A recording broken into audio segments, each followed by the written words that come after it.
Mom is struggling to get by on her pension, and we, who are still able to work, should lend her a hand, shouldn't we? During the discussion about inheritance following their father's passing, Billy, the second son, earnestly addresses his brother and sister-in-law. However, it appears his words didn't quite strike a chord with them. How about we consider that just because she's relying on her pension doesn't mean we're obligated to hand over our hard-earned money? Suggests Billy. Exactly. Is our mother-in-law expecting us to foot her bills? Adds his wife. Suddenly, the eldest son and his wife shoot me looks as though they've tasted something sour, a gaze not befitting of one's parents. Stop trying to sponge off us, it's becoming a nuisance. The pensioner should fend for herself, except for special occasions like weddings and funerals. Stay out of our affairs, they retort.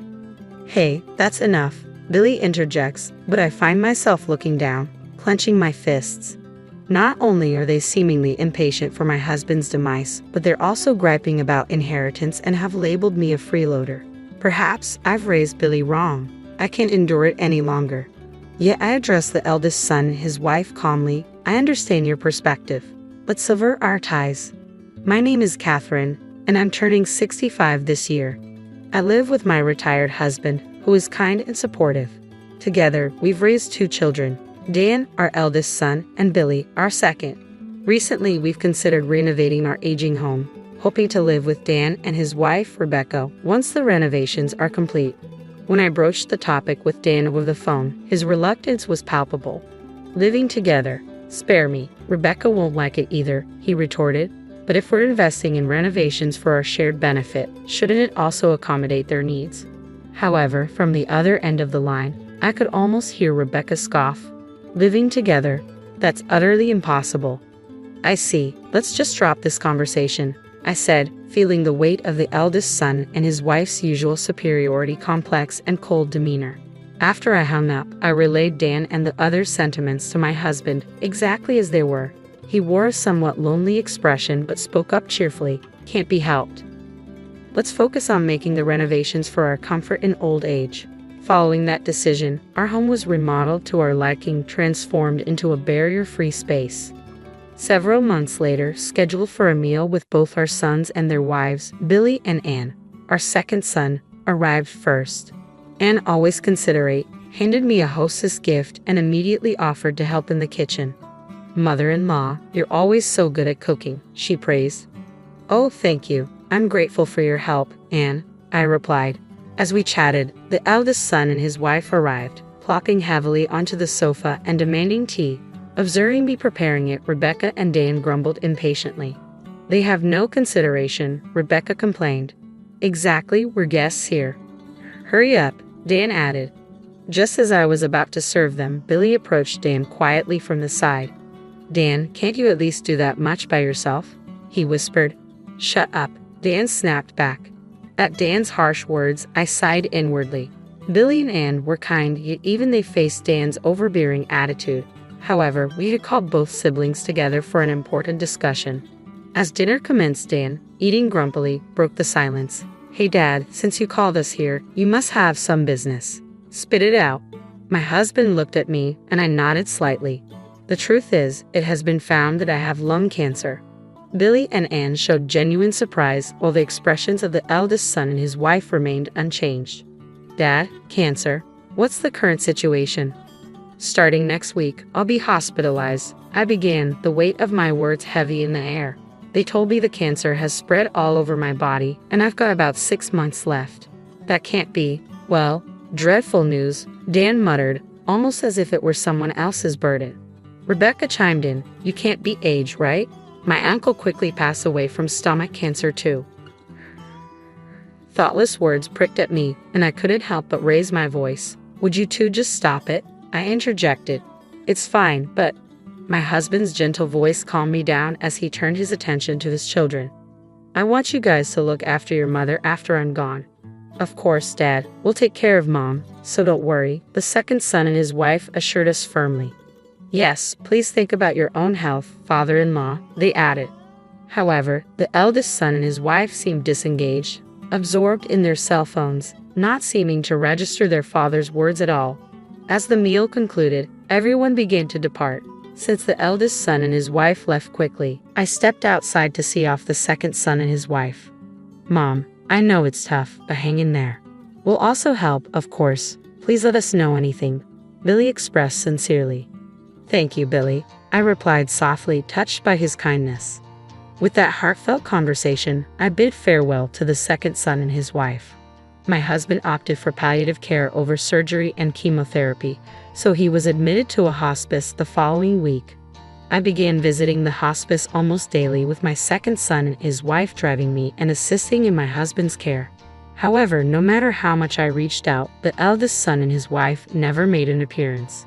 Then, about 5 months later, my husband's condition took a turn for the worse. I called the eldest son and his wife, informing them that this might be the end. Reluctantly, they appeared, but Dan neither held his father's hand, nor uttered a word to him. Instead, they merely stared at my frail husband as though he were a repulsive sight. We've shown our faces, isn't that enough?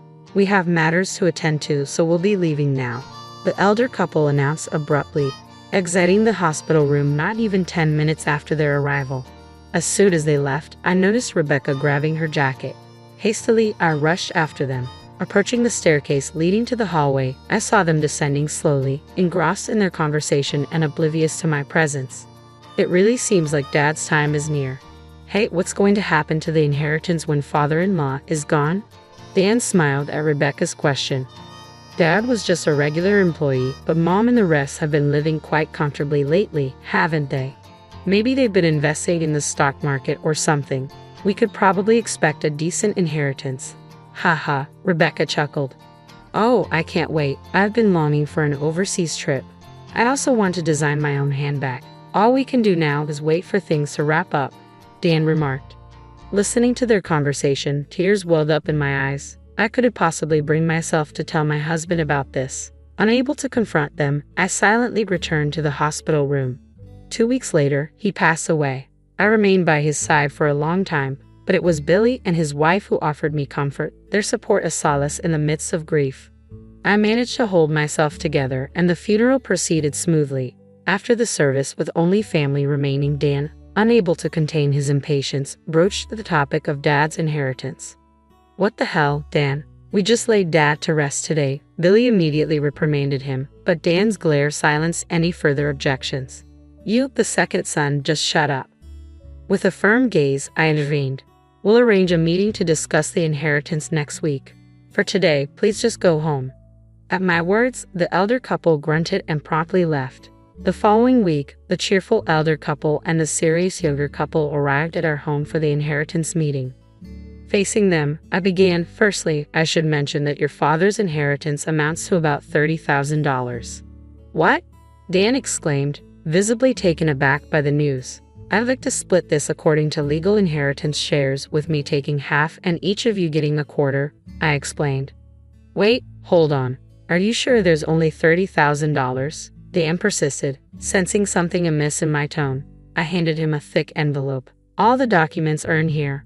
Please review them, I instructed. After inspecting the documents, Dan and Rebecca's faces twisted in frustration. Damn, Dad was really strapped for cash, huh? So we're only getting $7,500 each. That's too little. If it's this low, give us the house too, Dan demanded, clearly dissatisfied. Billy's response was swift and angry. Our mother still lives in that house. We won't give it up. It's because you wasted money on renovations that we're left with so little. If the inheritance is this small, the house stays with us, he declared firmly. Calmly, I addressed the irritated couple. This house was painstakingly renovated by your father so we could live here in our old age. I won't just hand it over. I'll keep it as long as I live. That's not fair. You can't keep everything to yourself, Dan protested, his fury evident. Billy intervened, restraining his brother. Dad was concerned about Mom until the end. You might not understand it, Dan, he said softly, looking at me with concern. We're going to announce our decision about the inheritance. Mom, you should take our side too. Dad would rest easy knowing that, Billy's wife added, nodding beside him. If they won't share, we'll gladly take their part, Dan insisted. That's impossible. Mom's living on her pension. It's tough. We who are working should be supporting her. Billy scolded his older brother and his wife sincerely, but his words seemed to fall on deaf ears. Just because she's living on her pension doesn't mean we can give her money away, Dan retorted, unyielding. Exactly. Perhaps mother-in-law was planning to siphon off our money from the beginning, Rebecca added, her tone accusatory. The elder couple looked at me with disdain, their expressions sour and disrespectful. Stop acting like parasites. It's a nuisance. Elderly women living on pensions should keep out of everything except for weddings and funerals. Just stay quiet, Dan lashed out. Hey, that's enough. Billy intervened, but I kept my head down, fists clenched. Not only were they wishing for my husband's death, but they also complained about the inheritance and even labeled me as a parasite. I couldn't help but wonder where I had gone wrong in raising him. Regret flooded my heart, and tears threatened to spill from my eyes. But I couldn't afford to lose my composure in this moment. Gathering my feelings, I addressed Dan and Rebecca calmly. I understand what you're saying. Let's sever our ties. At my words, the elder couple looked momentarily surprised before breaking into smirks. Really? That's the best news I've heard, they remarked sarcastically as Dan and Rebecca hurried to leave. Before storming out, they threw one last barb at Billy and his wife, tauntingly calling them to take care of the parasite. As the door closed behind them, Billy and his wife rushed over to me. Mom, are you okay? They're just too awful. We're always by your side. Please don't be upset, they comforted me. Still looking down, I raised my face and met their eyes. Billy and I have something to tell you, I began. A few months later, while relaxing at home, Dan and Rebecca unexpectedly appeared, accompanied by Billy. What's going on? We've severed our ties, haven't we? Dan demanded, his voice raised. Indeed, come on in. I invited them, ignoring their aggressive tone. As they entered, their faces flushed with anger. Billy spoke up with an apologetic tone. Sorry, Mom.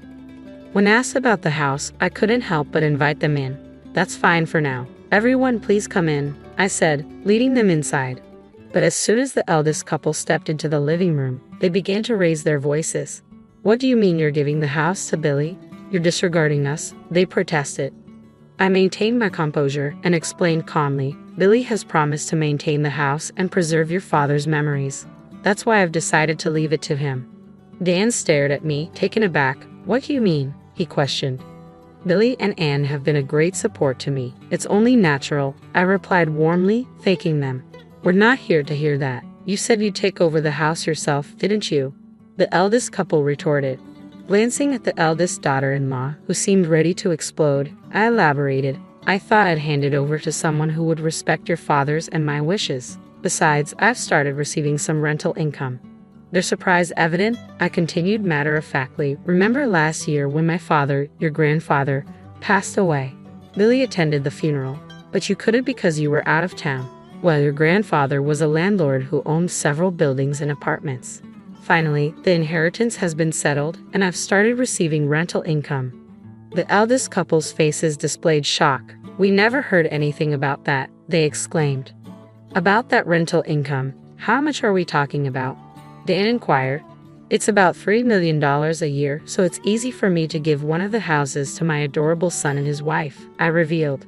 At this, Dan and Rebecca sprang to their feet. Wait, hold on a minute. If Billy and his wife get one, then we should too, they argued. Why should I split my assets with someone who called me a parasite? Wasn't it you who told me to stay away? I shot back sharply. Caught off guard, Dan and Rebecca began to stutter in response. I fixed them with a stern glare and pointed to the door. All right, the conversation is over. Please go home now. Wait, hold on, Mom. Please listen to me. Deanna approached me, flustered, and suddenly clung to my arm. I looked at him coldly. You have no right to call me Mom. Please, you can't just demand a share of the house and money too. We're struggling, the eldest daughter-in-law pleaded loudly. I raised an eyebrow. Struggling? What do you mean? I demanded. Dan hesitated before starting to explain. We thought we'd received Dad's inheritance and lived a bit too luxuriously. We kind of got into debt, he confessed. I forcefully shook off Dan's arm, feeling a surge of disgust. I didn't think you could be this stupid. This is the bed you've made, so you need to lie in it, Dan, I retorted sharply. That's just too cruel, the eldest couple protested, their faces crestfallen. I had the final say. From now on, I'll transfer my assets to Billy while I'm still alive. I won't give a penny to you who cut ties with me. Please never bother us again. Billy stood up to the deflated eldest couple. If you understand, then go home quickly.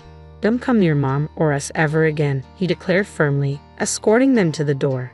After that, the eldest couple apparently ended up going bankrupt from the debt they incurred. From their rundown apartment, you could hear Dan and Rebecca arguing night after night.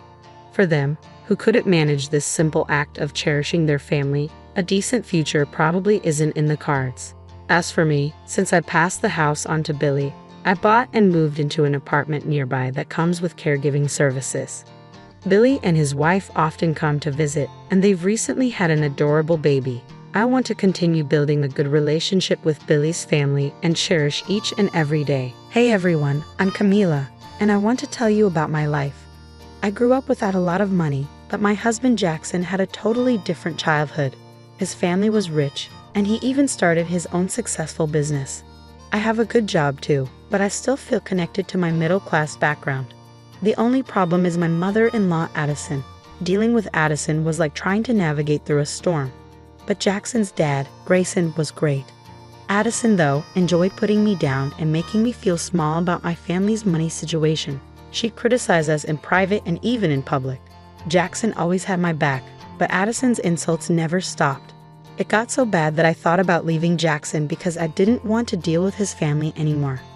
But Jackson's love and support kept me going. He was amazing, unlike his mom. With time, I got better at handling Addison's behavior. So when she showed up with a flashy wedding dress right after we booked the venue, it didn't surprise me.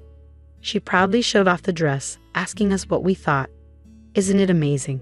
It's from that fancy bridal shop you guys couldn't afford with your wedding budget," she said, not hiding her dislike.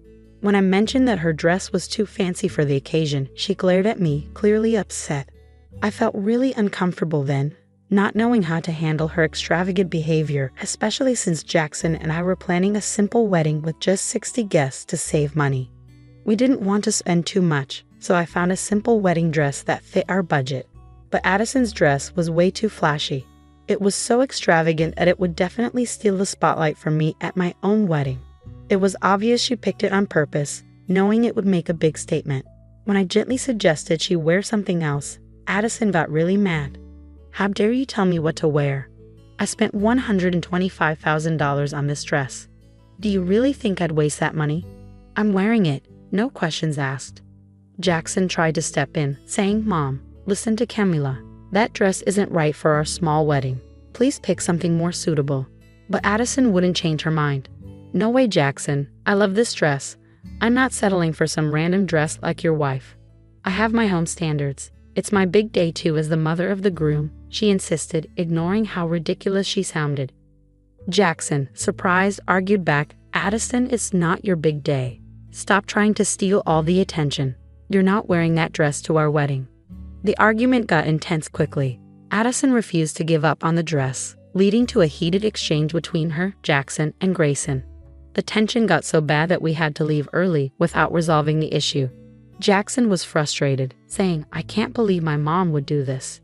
She's being unreasonable. Maybe she shouldn't even come to the wedding."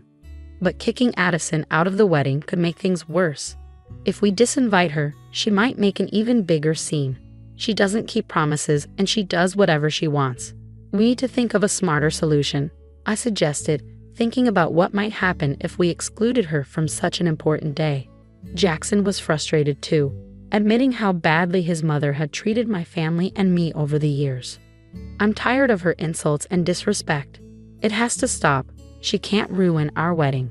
So we agreed. We needed a plan that would keep Addison from causing trouble without making her suspicious or angry. As time passed, Addison stuck to her decision, leaving us to plan carefully to keep our wedding focused on our love, not her showing off. We all agreed that we needed a smart plan to handle the situation. So Jackson, Grayson, and I got together to figure it out. We were tired of her disruptions and all wanted to make sure she didn't take over our wedding. After talking it through, we came up with a plan and quietly started putting it into action, making sure Addison didn't catch on. We stopped talking to her about the dress and only gave her basic information about the wedding, which didn't bother her much since she was too busy trying to outshine me. Just a few days before the wedding, we were having dinner at my in-laws, and Addison couldn't contain her excitement. "I can't wait for your wedding, Jackson.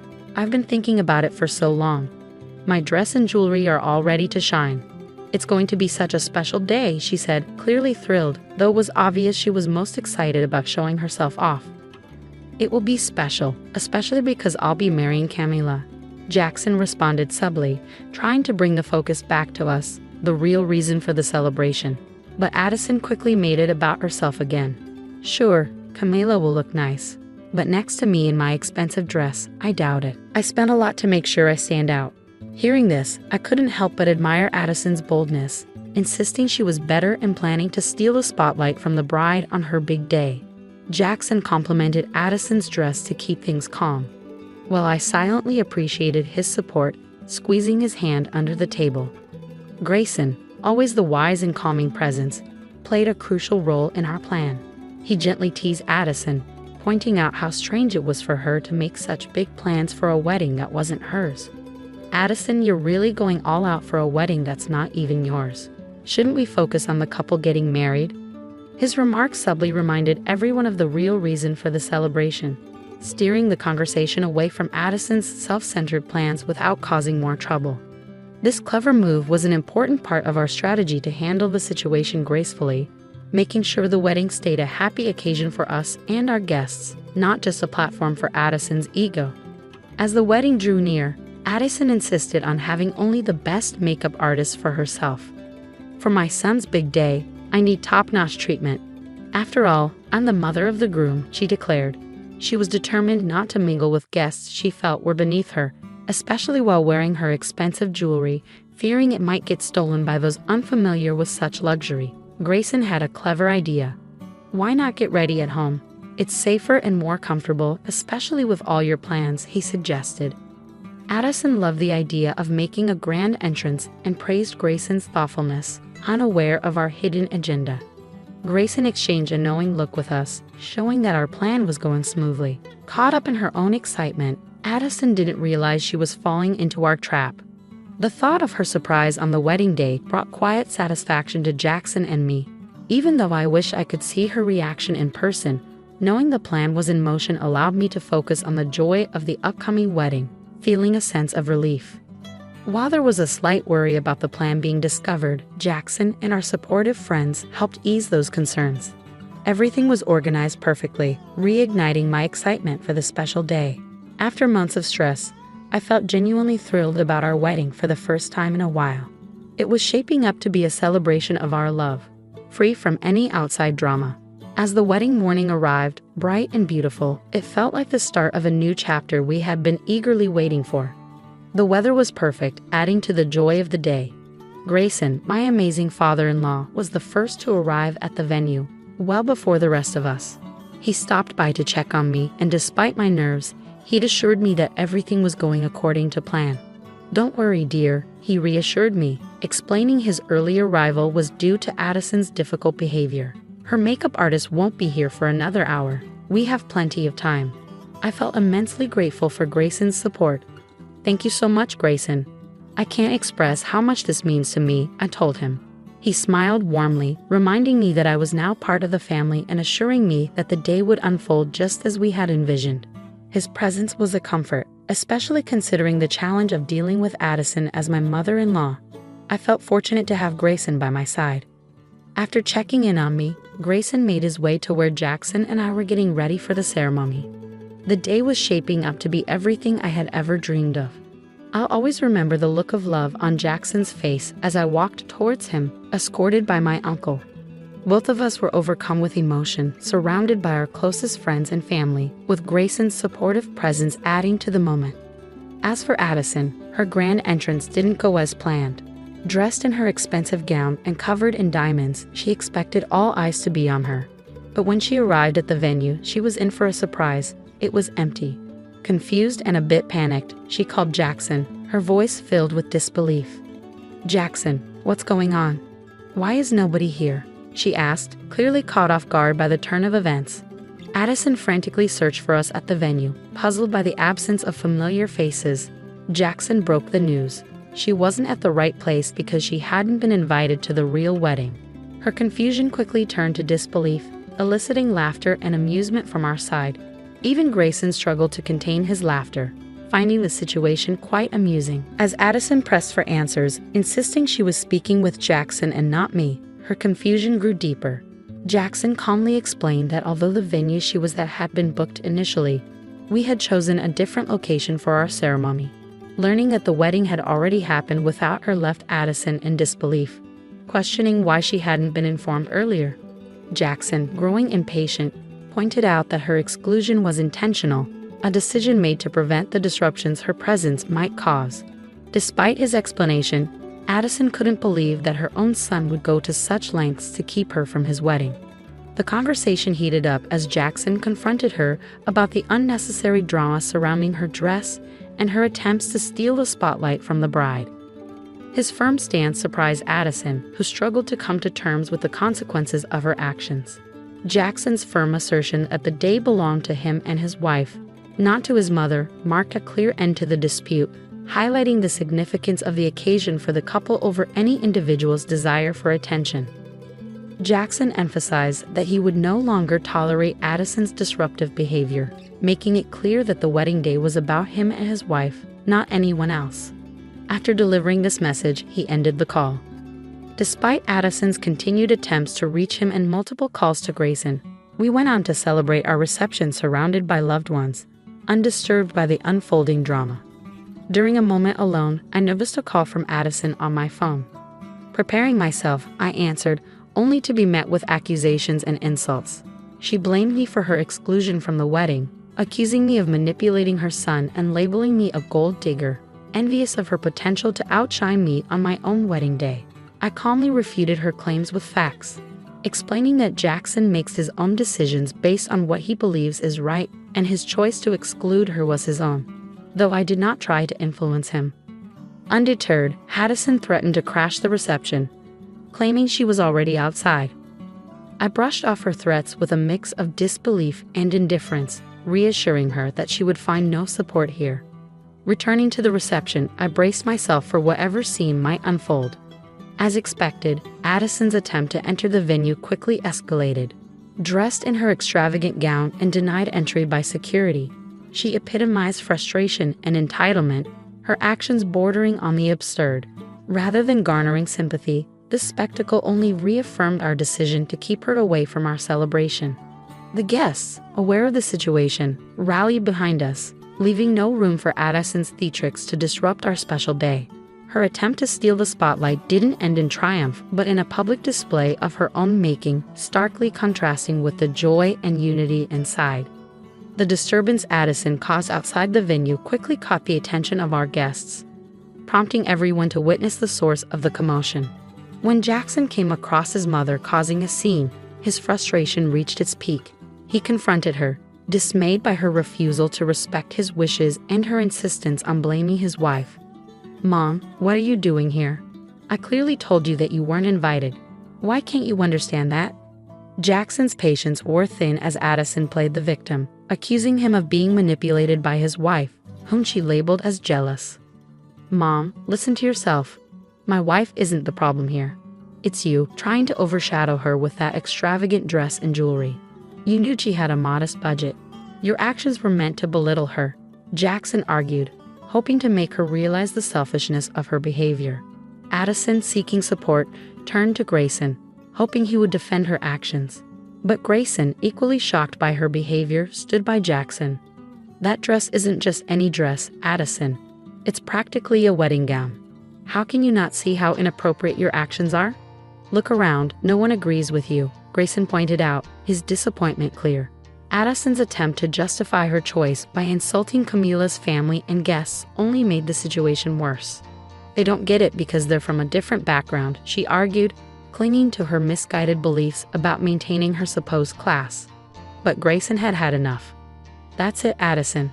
I won't let you insult my daughter-in-law and her family any longer. You've crossed the line this time," he declared, standing firm against her unfounded accusations and sense of entitlement. The conflict highlighted the sharp contrast between Addison's self-centeredness and the united front presented by Jackson, Grayson, and the supportive guests. Her attempt to crash the wedding, instead of gaining sympathy, only reinforced her isolation and confirmed the wisdom of excluding her from the ceremony. Grayson's firm defense of my family was a powerful moment for me, showing the depth of support and love I had found within Jackson's family, despite Addison's disruptive presence. This act of solidarity, affirming me as part of the family, was deeply touching, bringing me close to tears. It strengthened my belief that choosing to align my life with Jackson and his family, separate from Addison, was one of the best decisions I had ever made. Shocked and angry at Grayson's rebuke, Addison couldn't understand how her husband could speak against her, especially to defend what she saw as outsiders. She held tight to her beliefs of being superior, criticizing the wedding and our union. But Grayson's response was surprising and definitive. He expressed regret not for our wedding, but for his own with Addison, admitting their marriage was a mistake due to her unbearable behavior. Then he announced his intention to divorce her, leaving Addison speechless. Grayson wasn't alone in his decision. Jackson also cut ties with his mother, prioritizing the well-being of his wife and their future together over Addison's toxic influence. This decision showed a commitment to shield our new family from further turmoil. Addison was shocked and disbelieving. Her reliance on Grayson and Jackson for financial support had been a pillar of her extravagant lifestyle. Grayson's mention of divorce, along with the prenuptial agreements in place, meant Addison stood to lose not only her family but also the financial security she had taken for granted. Her lavish spending, highlighted by the purchase of the expensive dress, had been unsustainable on her own, relying instead on her husband's wealth. The news of impending divorce and our decision to cut ties with Addison marked a turning point for her. The consequences went beyond losing family connections to a harsh financial reality. Her once secure future, buoyed by wealth and status, now looked uncertain, with the protective clauses of prenuptial agreements leaving her with little to claim. This sudden change in circumstances served as a sobering reminder of the cost of her actions and attitudes, highlighting the transformative impact of Grayson and Jackson's decisions on our collective future. Jackson, Grayson, and I had discussed the situation thoroughly, recognizing the need to set boundaries to protect our new family. Grayson had been considering separation from Addison due to long-standing unhappiness, while Jackson and I were determined to shield our relationship from her toxic influence. Addison, taken aback by the realization that her actions had real consequences, had to face the fallout publicly. Her pleas for leniency, framed as an overreaction to a single dress incident, were met with firm rebuttals. It was evident to everyone, especially Jackson and Grayson, that her behavior went far beyond one incident. They pointed out her consistent mistreatment of me as the underlying problem, dismissing her claims of unfairness as baseless. In a last-ditch effort to gain sympathy, Addison turned to me with tears, pleading for forgiveness. She clung to me, painting herself as a remorseful victim of circumstances. Yet her plea lacked sincerity. It quickly turned sour as she resumed name-calling and accused me of tearing her family apart. Her abrupt shift from fake remorse to open hostility only reinforced our decision to distance ourselves from her. Her failure to offer a genuine apology or acknowledge the impact of her actions further alienated her, not just from me but from everyone present. The guests, initially watching quietly, grew increasingly disapproving as Addison's true colors emerged once more. This scene marked a significant moment for our family. It wasn't just about keeping Addison at arm's length. It was about reaffirming our commitment to respect, unity, and the well-being of our shared future. Addison's failed attempt to reconcile, quickly overshadowed by her return to blame and manipulation, only strengthened our determination. The way forward was evident, marked by a united stance against toxicity and a shared commitment to nurturing a supportive and loving environment free from past grievances. Jackson acted swiftly. Without allowing Addison a chance to argue, he instructed security to escort her out. Meanwhile, both sides of the family and our friends openly criticized her behavior. It was a moment of validation as we watched her being escorted away, allowing us to resume our celebration surrounded by genuine supporters. The very next day, Grayson took decisive action. He returned home only to inform Addison to leave their shared residence and had his lawyers serve her with divorce papers.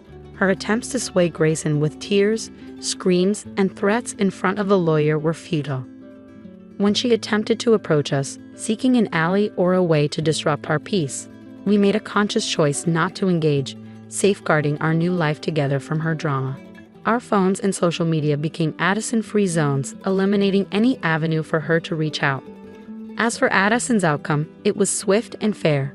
The divorce left her in financial hardship, her attempts at manipulation proving futile. Her pleas for help went unanswered, forcing her to face the consequences of her actions alone. Eventually, she returned to her hometown, hoping to rebuild her life and reputation, seeking employment and a fresh start. These developments brought us profound relief and closure. With Addison's turbulent influence no longer present, our lives thrived. We hope she finds a path forward that keeps her away from us, allowing us to move on from this chapter without further discord.